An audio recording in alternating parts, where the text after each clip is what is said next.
Hello and welcome to the show. We started this week's FailRace episode with more for gaming on GTA 5 and the good old ramp truck. Yes, these things are great fun. As you can see, they can cause an awful lot of chaos. Damn near unstoppable on the most part. The thing is, there are some vehicles, we've seen this a couple of times now, that can get, well, stuck almost underneath the ramp truck. This time it is a Ruiner. Turns out, well, okay, the Ruiner, I was going to say Ruiner beats ramp truck, but seeing the state of the Ruiner, I'm not sure anybody really wins that one, particularly.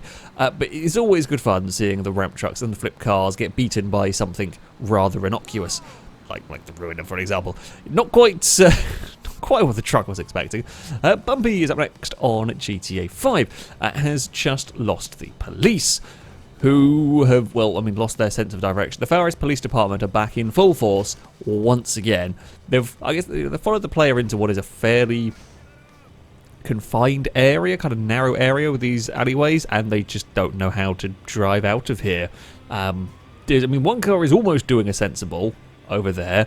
It kind of gets past, it does run the... Admittedly, you don't run across in front of the car. One police car has sorted itself out. The one that was doing a sensible is now stuck behind another glitchy police car. There's one managing to find its way into a wall and is now stuck.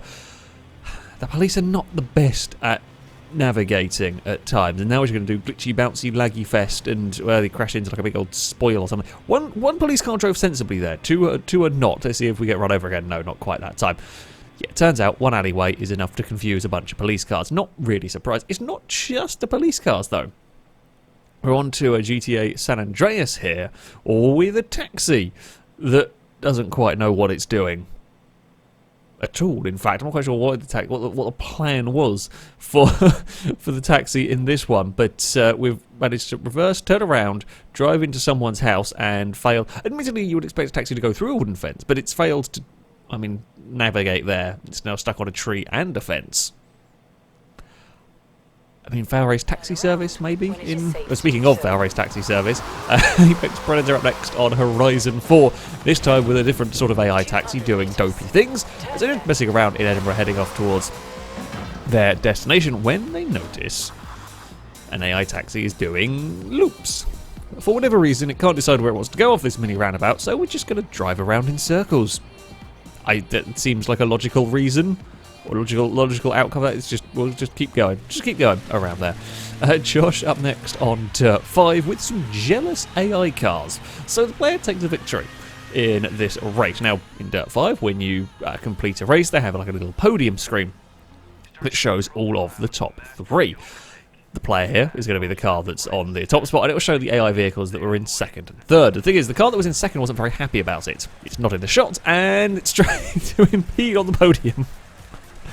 That's some bad sportsmanship. And it wasn't just that one either. This is a different race with different vehicles. I think similar class, but different vehicles again. So, once more, the player has taken victory. Third place is there. Second's now trying to steal the show in a different way.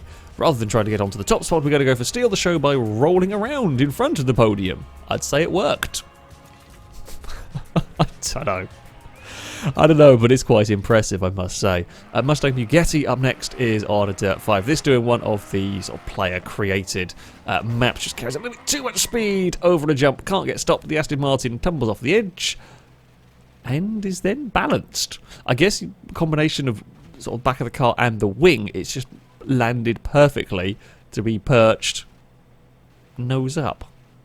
You could do that a lot of times to try and get that to work. I don't think I could manage to get that car to land at that particular angle.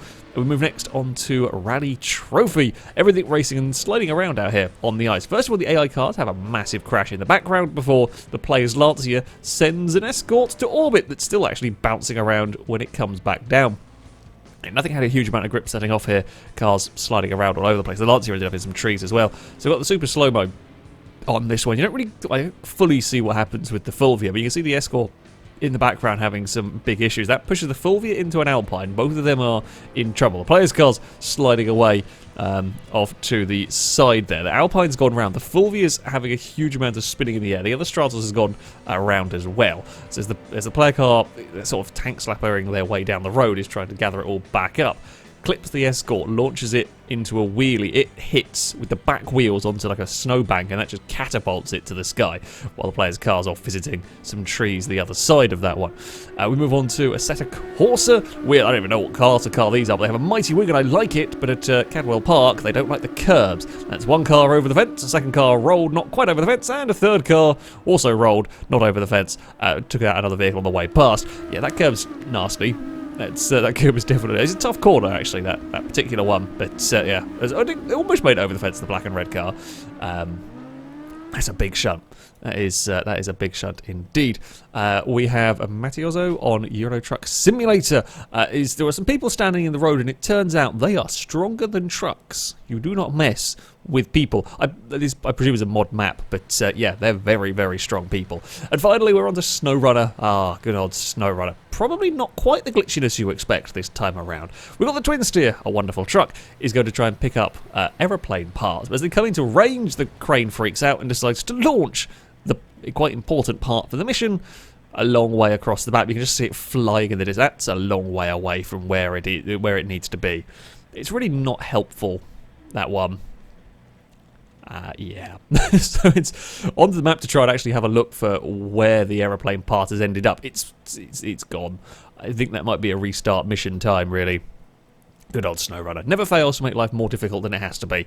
But there we go. That is going to be it for this episode. Now, before I do go, we are changing the way that we're doing the clips missions for this series. We're moving away from using the old forums, and we're going to be using a Google form. Now, there's going to be a link to that in the description. You can complete that and send that in. Now, if you do have clips already submitted on the forums, don't worry. I'm going to still be going through all of them. The thread's going to be locked, and I will still be going through all of them. And when I've finished all the clips on there, then I will move to using the ones on the Google Forms. So for new submissions, use the Google Forms, but don't worry if you have already submitted clips, they will still all be seen. That, though, is going to be it from me. Thank you all very much for watching, and until next time, a goodbye.